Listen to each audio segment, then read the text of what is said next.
What if I told you that the thing keeping you awake at 2 a.m., the racing heart, the tight chest, the endless what-if loop in your mind, isn't your enemy? What if anxiety, yes, that uncomfortable, exhausting, overwhelming anxiety is actually your brain trying to protect you? Stay with me. By the end of this video, you might see anxiety in a completely different light. Let's talk about something almost all of us experience but rarely understand properly: anxiety. Maybe you know it as that voice in your head before a big presentation, or the sinking feeling in your stomach when someone doesn't text back, or the wave of panic that hits for no obvious reason at all. Anxiety can feel random, cruel, even broken. But here's the truth. Anxiety is not a flaw in your personality. It's not a weakness. It's not proof that you can't handle life. Anxiety is a survival mechanism, and to understand it, we need to go back, way back. Thousands of years ago, your ancestors lived in a world filled with very real threats: wild animals, hostile tribes, dangerous terrain. One wrong move could mean death. If they heard a rustle in the bushes and thought, hey, it's probably nothing, they didn't last long. But the ones who jumped, whose hearts raced, whose muscles tensed, whose minds scanned for danger, they survived. That reaction, that's anxiety. Your brain has an alarm system built into it. When it detects danger, real or perceived, it flips a switch. Your heart rate increases, your breathing changes. Stress hormones flood your body. Your senses sharpen. It's called the fight or flight response. And it's brilliant. It's designed to save your life. The problem? You're not running from predators anymore. You're running from emails, deadlines, social expectations, financial pressure, relationship uncertainty. Your brain hasn't updated the software. So when your boss says, "Can we talk?" your nervous system reacts as if a lion just stepped into the room. Ridiculous? Maybe, but biologically, it makes perfect sense. Here's where things get interesting. Anxiety isn't just about big, scary moments. It also thrives on uncertainty. Your brain hates uncertainty. From a survival standpoint, uncertainty equals potential danger. If you don't know what's going to happen, you can't prepare. And if you can't prepare, you might not survive. So your mind starts asking questions.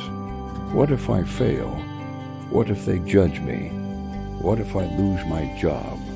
What if something goes wrong? On the surface, it feels like your mind is attacking you, but it's actually trying to solve a problem. It's scanning for threats in advance. It's trying to predict the future to help you stay safe. The issue is that modern life is full of uncertainty, and your brain can't solve uncertainty. It can only react to it. So it keeps spinning and spinning and spinning. That's anxiety. Now, let's pause for a second. Have you ever noticed that anxiety often shows up before something important? Before an exam?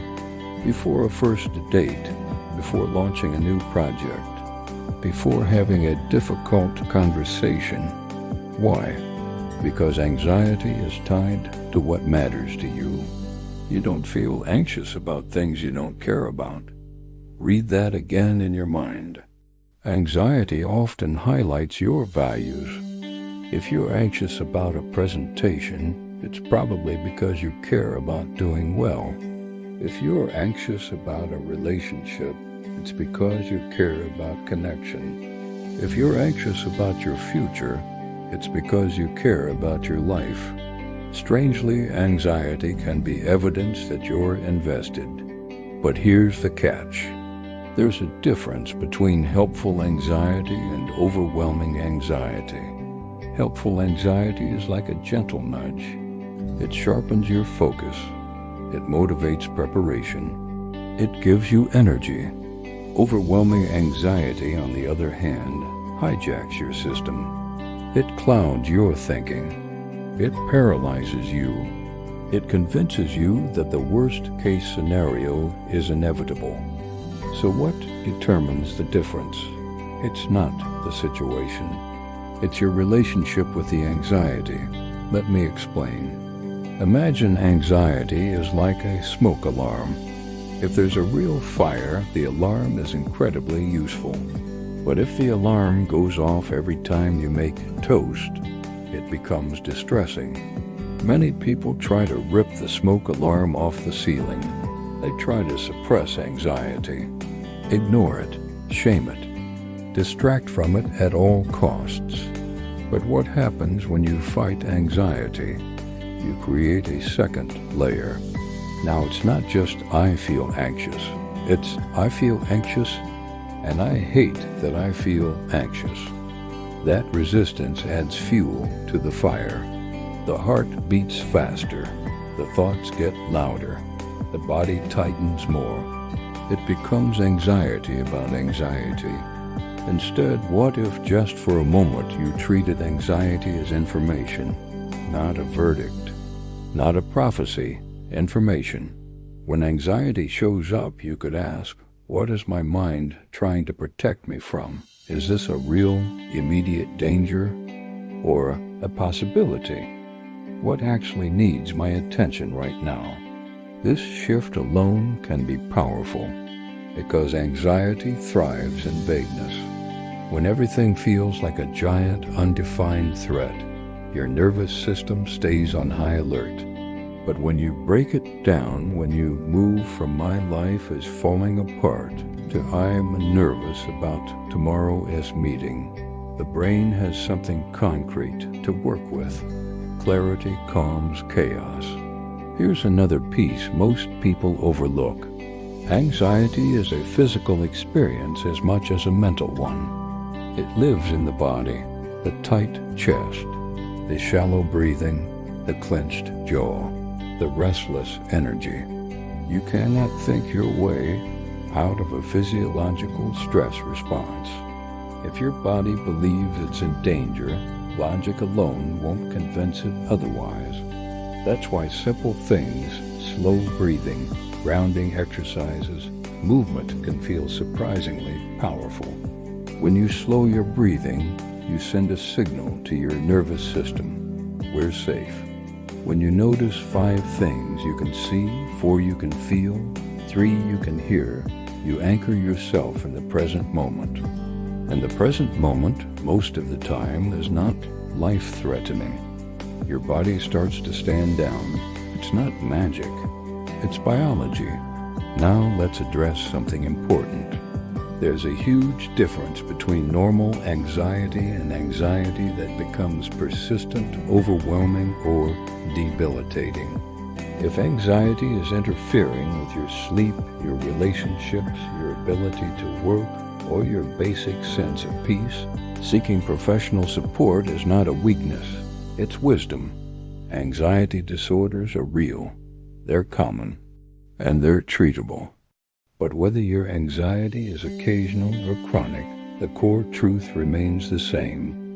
Your brain is trying to protect you. It's just overestimating the danger. I want you to imagine something. Imagine you're walking through life with an overly protective friend. Every time you step towards something new, they whisper, "Are you sure? That could go wrong?" Annoying? Absolutely. But their intention? They don't want you to get hurt. You don't have to obey every warning. But you also don't have to exile them completely. You can acknowledge the voice and still move forward. Yes, I'm nervous, and I'm doing it anyway. That sentence right there is powerful. Courage is not the absence of anxiety. It's action in the presence of it. And every time you act despite anxiety, speak up, apply for the job, have the conversation, you teach your brain something new. You teach them that discomfort is survivable.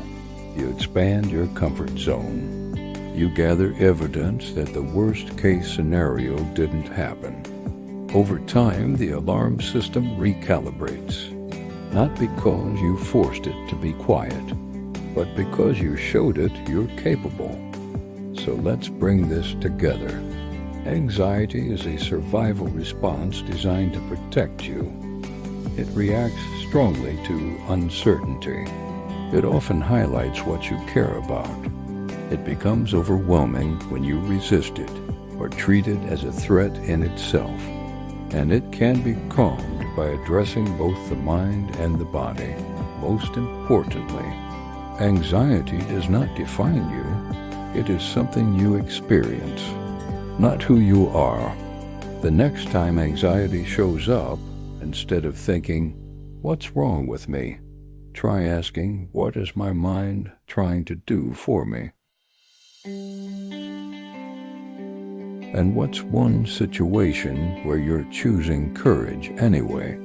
If you found value here, hit the like button so more people can see this message. And subscribe for more deep dives into how your mind really works so you can work with it, not against it. Remember, you're not broken. Your brain is just trying to protect you, and you're stronger than your alarm system thinks. I'll see you in the next video.